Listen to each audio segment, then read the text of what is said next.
আমরা এখন পাকা আম দিয়ে অনেক রকম রেসিপি করে থাকি, কিন্তু একদিন হলে এরকম একটা রেসিপি বানিয়ে দেখবেন, খেতে দুর্দান্ত লাগবে। আর শীতকালে তো আমরা অনেক রকমভাবে পিঠা করে থাকি, কিন্তু এই গরমকালে পাকা আম দিয়ে এরকম একটা পিঠা বা পাটিসাপটা করবেন, খুবই ভালো লাগবে। তার জন্য প্রথমে আমি কড়াই বসিয়ে তার মধ্যে 1 বাটি দিলাম নারকেল আর দিয়ে দিলাম আমি গুড়। এখানে নলেন গুড় আমি ব্যবহার করলাম। এরপরে গুড়টা আর নারকেলটাকে ভালো করে একটা পুর তৈরি করব। এইভাবে পুরটাকে হয়ে গেলে যখন এটা দেখব শুকনো শুকনো আঠালো ভাব হয়ে এসে গেছে, তখন আমি একটা বাটির মধ্যে তুলে নেব। তুলে একটা সাইড করে আমি ঠান্ডা করতে দেব। আমি পুরটাকে তুলে নিচ্ছি। আমরা অনেক রকম রেসিপির মধ্যে এই পাটিসাপটাটা একটা অন্যরকম। এরপরে আগের থেকে মিক্সিং জারে আমি একটা আম দিয়ে পেস্ট করে নিয়েছিলাম, সেই পেস্টটা একটা বাটির মধ্যে ঢেলে নিলাম। তারপর নিয়ে নেব 1 বাটি চিনি।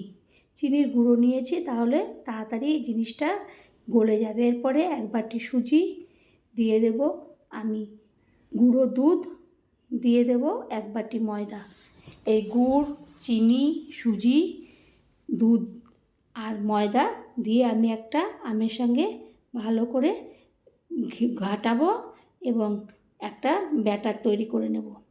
এইভাবে আমি ব্যাটারটা ভালো করে ফেটিয়ে নেব। তারপর মিক্সিং জার ধুয়ে আমি একটুখানি জল দিয়ে এরপরে কাঁটা চামচি দিয়ে ভালো করে আমি নাড়তে থাকবো।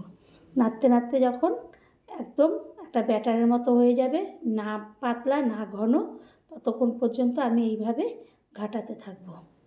এইভাবে ঘাটানো হয়ে গেলে আমি দেখব একদম হালকা পাতলাও হয়নি, বেশি পাতলাও না, বেশি নরমও না। এইভাবে এরপরে আমি একটা ডাব্বু হাতা নিয়ে নেব। ডাব্বু হাতার মধ্যে দেখব যে লেগে আছে, কিন্তু আবার ঝরেও যাচ্ছে। এদিকে একটা ফ্রাই প্যান ওভেনে বসিয়ে তার মধ্যে তেল ব্রাশ করে নেব। আমরা যেরকম পাটিসাপটা করি অন্যরকম সেইভাবেই এটাও করব।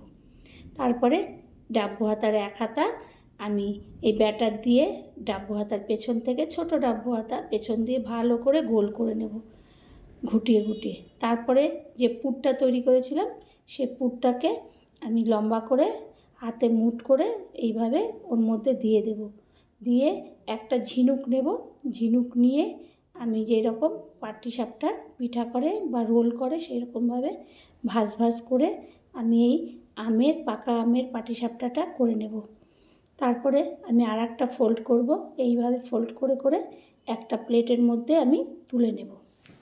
তো বন্ধুরা, আমরা অনেক রকম করেই এরকমভাবে পিঠা করে থাকি পাটিসাপটা, কিন্তু একদিন হলো পাকা আম দিয়ে এরকম একটা পাটিসাপটা পিঠা করবেন। খেতে একই রকম লাগবে, কিন্তু টেস্টটা পাবেন আমের পাকা আমের যে একটা সুন্দর গন্ধ, সেই কারণে এখানে এলাচ বা কিছু ব্যবহার করলাম না। তারপরে আবারও আমি তেল ব্রাশ করে নিলাম, করে আবারও 1 হাতা দিয়ে দিলাম, দিয়ে পেছন দিয়ে ভালো করে গোল করে নেব। তারপরে যে একটুখানি শুকনো মতন হয়ে আসবে, তখন আমি ওর মধ্যে যে নারকেলের পুরটা ওটা লম্বাভাবে দিয়ে দেব। দিয়ে আমি আবারও ফোল্ড করে নেব ওই ঝিনুক দিয়ে। এইভাবে ফোল্ড করে আমি প্রতি কয়টা এই পাকা আমের পিঠা তৈরি করে নেব।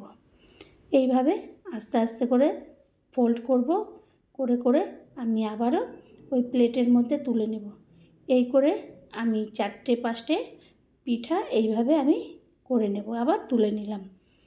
এইভাবে সমস্ত কটা আমি করে নিলাম, নিয়ে আমি একটা সাইডে ঠান্ডা করতে দেবো।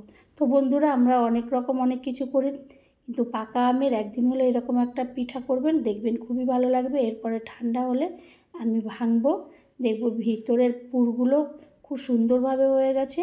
ভালো লাগলে আবারও কোনো রেসিপিতে দেখা হবে। ধন্যবাদ।